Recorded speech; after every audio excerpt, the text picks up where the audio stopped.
আসসালামু আলাইকুম রহমতুল্লাহি ওবরকাতুহ।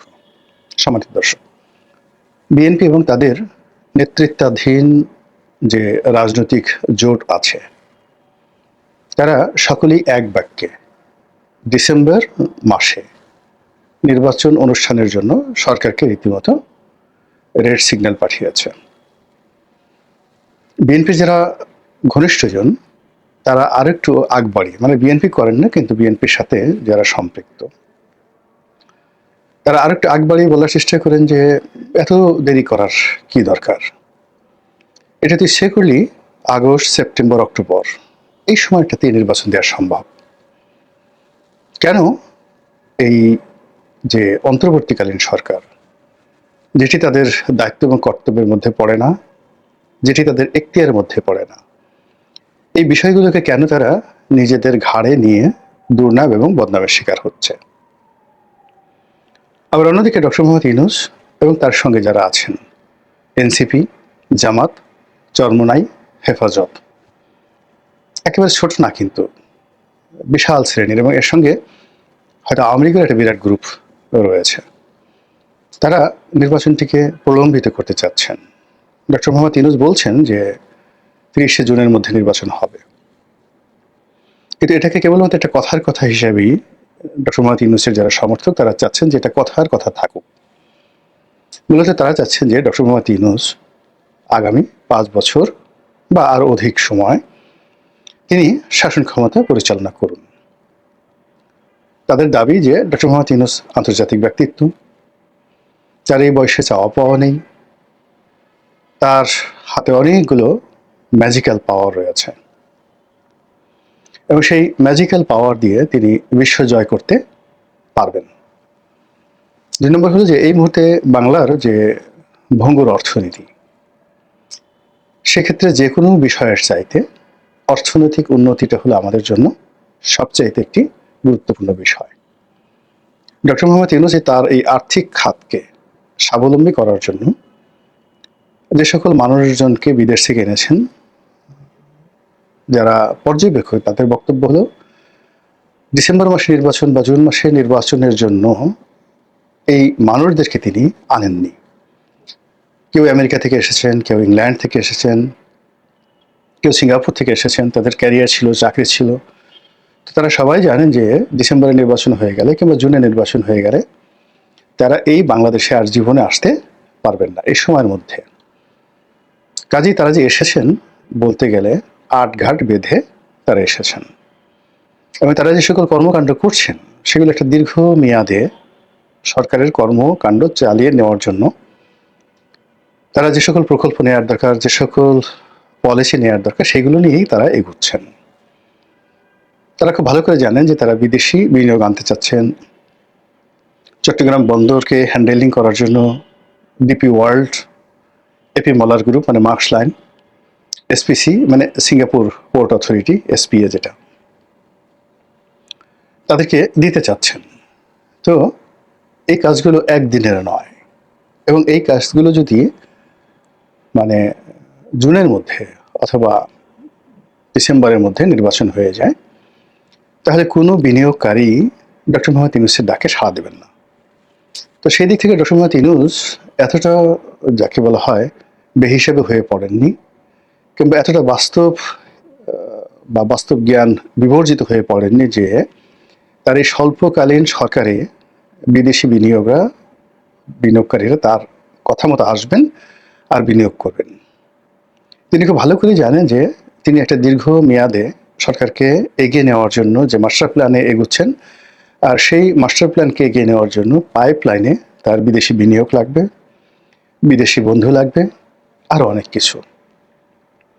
এই জন্য তিনি চীন বলেন, আমেরিকা বলেন, পাকিস্তান বলেন, তাদের সবার সঙ্গে একটা যুগপৎ সম্পর্ক স্থাপন করতে চাচ্ছেন এবং সেই সম্পর্কটি হবে কৌশলগত সম্পর্ক। তিনি যদি খুব অল্প সময়ের জন্য আসতেন, ভারতের সঙ্গে তার কোনো বিরোধিতারও দরকার ছিল না, কোনো বন্ধুত্বেরও দরকার ছিল না, কিন্তু তার কথাবার্তা, তার সরকারের যে আচরণ, স্পষ্টত মনে হচ্ছে যে বাংলাদেশ এবং ভারত এই দুটো রাষ্ট্র মুখোমুখি দাঁড়িয়ে যত একে অপরের বিরুদ্ধে খিস্তি খেউড় করবে, ততই ডক্টর মোহাম্মদ ইউনূসের সিংহাসন উজ্জ্বল হবে সুদৃঢ় হবে এবং তার ক্ষমতা দীর্ঘায়িত হবে। আপনারা যদি ভারতীয় পত্র পত্রিকা থেকে শুরু করে ভারতীয় মিডিয়ার বক্তব্য শুনেন, দেখবেন যে সেখানে দিবারাত্র খিস্তিখেল করা হচ্ছে ডক্টর ইউনূসের বিরুদ্ধে। তাকে ঠাট্টা করে সবাই মিয়া ইউনূস হিসাবে অভিহিত করছেন। আপনারা জানেন যে মিয়া ইউনূস বলার অর্থটা কি।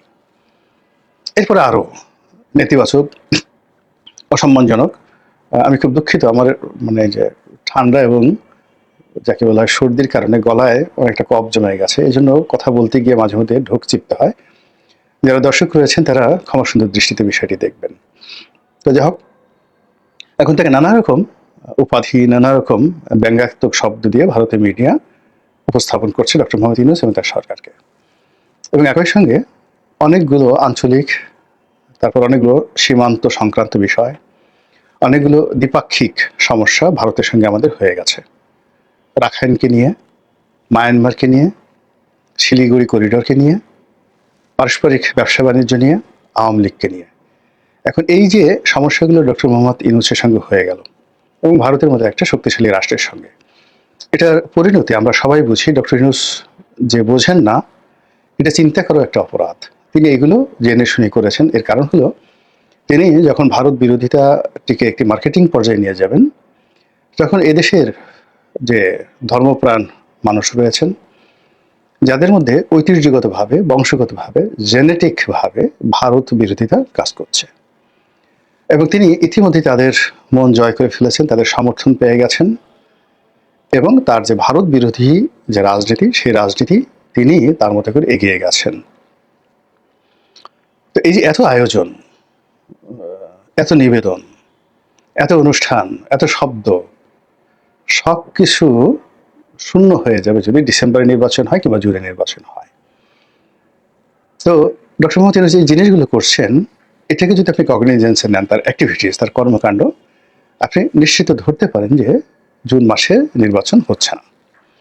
এখন দুটো কথা, একটি হলো বিএনপি কেন উইদিন ডিসেম্বরের মধ্যে নির্বাচন চাচ্ছে, ইভেন নট জানুয়ারি। আবার তার এই বক্তব্য, বিএনপির এই বক্তব্য মেনে না নিয়ে এটিকে কেন একটা আনসার্টেন পিরিয়ডের মধ্যে সরকার নিয়ে যাচ্ছে, ডিসেম্বর টু জুলাই বা জুন। এর মূল কারণটা হলো যে সরকার পানি ঘোলা করে দিচ্ছে, কনফিউজ করে দিচ্ছে, পুরো রাস্তাটিকে পিচ্ছিল করে দিচ্ছে, অনির্ধারিত করে দিচ্ছে, কোনো গন্তব্য তারা ঠিক রাখেনি। এই ওই গন্তব্যের কবলে পড়ে যে রাজনৈতিক দলগুলো নির্বাচন চাচ্ছে, গণতান্ত্রিক প্রস্তুতি নিতে চাচ্ছে, তারা প্রায় প্রতিদিনই মেজারেবলি তারা ডিস্ট্রেস হচ্ছে এবং ডিস্ট্রাকশনের মধ্যে তারা চলে যাচ্ছে। তো এই যে অবস্থা, অন্যদিকে বিএনপি প্রথমে যে জিনিসটা হলো যে তারা প্রথম 2 থেকে 3 মাস বুঝতে পারেনি যে আসলে ডক্টর মোহাম্মদ ইউনূস কী করতে চাচ্ছেন। তিনি কি তাদের বন্ধু নাকি শত্রু? তিনি কি তাদের জন্য শুভার্থী, নাকি তিনি তাদেরকে একটা হ্যামিলনের বাঁশিওয়ালার মতো করে ধ্বংসের অতলান্তের দিকে তাদেরকে বাঁশি বাজিয়ে বাজিয়ে নিয়ে যাবেন? এটা তারা বুঝতে পারেনি।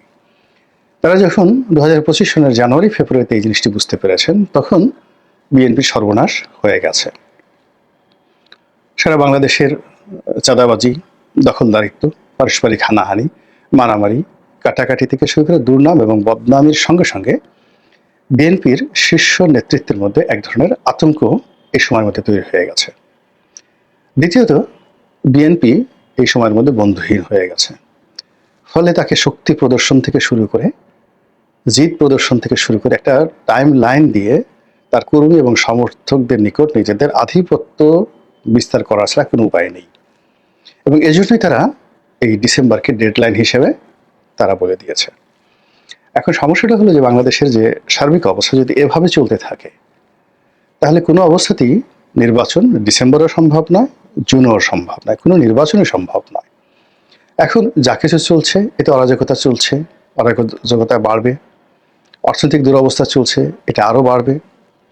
এমনকি যদি দুর্ভিক্ষ হয়ে যায়, তাও অস্বাভাবিক কিছু নয়।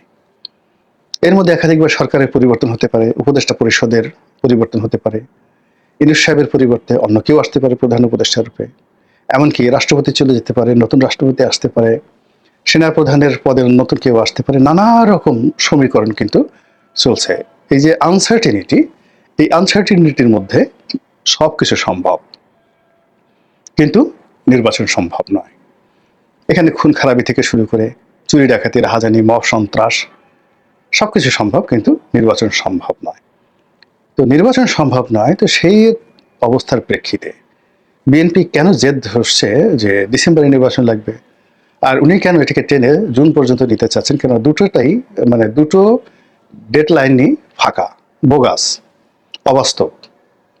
এখন বাংলাদেশের যে সামাজিক অবস্থা, কোনো একটা জায়গাতে নির্বাচন হবে, থানা পুলিশ সেই ব্যালট বাক্স পাহারা দেবে, ম্যাজিস্ট্রেট দায়িত্ব পালন করবে, ডিসি সাহেব সেখানে গিয়ে রিটার্নিং অফিসার হিসেবে সবার উপর কর্তৃত্ব ফলাবেন, ম্যাজিস্ট্রেট সঙ্গে সঙ্গে জেল জরিমানা করে দিবেন। যেখানে প্রকাশ্য দিবালোকে রংপুরের মতো জায়গাতে, বাংলাদেশের টুঙ্গিপাড়া, বগুড়া, রংপুর, এটা তিনটা রাজনৈতিক দলের জন্য এটি বলতে গেলে কৌশলগত একটা এলাকা। বগুড়াতে শহীদ প্রেসিডেন্ট জিয়াউর রহমানের জন্মভূমি, ফলে ওখানে বিএনপির কোনো নেতার বাড়ি ভাঙা চারটিখানি কথা নয়। রংপুরের বিস্তীর্ণ এলাকা, বৃহত্তর রংপুর বিভাগ ইনক্লুডিং গাইবান্ধা এলাকাতে জাতীয় পার্টির ব্রুট মেজরিটি। এখানে জিএম কাদেরের বাড়ি ভাঙা, এরশাদ সাহেবের বাড়ি ভাঙা চারটিখানি কথা নয়। গোপালগঞ্জে শেখ হাসিনার বাড়ি ভাঙা এত সোজা ব্যাপার নয়।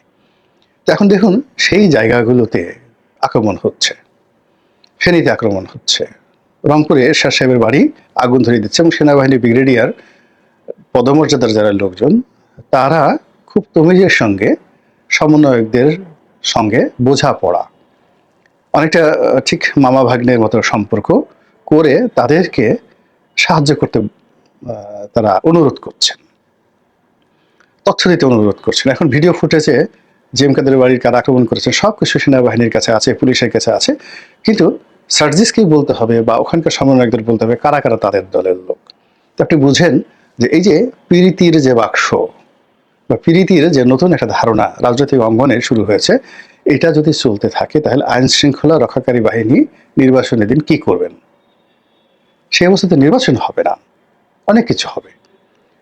তো ফলে এই যে একটা অস্থির এবং অধীর সময় আমরা পার করছি, এই সময়টি দুর্বিষহ। আমাদের সর্বনাশের নানা রকম গুঞ্জন চারিদিক থেকে আসছে। আল্লাহ দেশ এবং জাতিকে এই সর্বনাশ থেকে রক্ষা করুন, হেফাজত করুন। আসসালামু আলাইকুম রহমতুল্লাহি ওয়া বারাকাতুহু।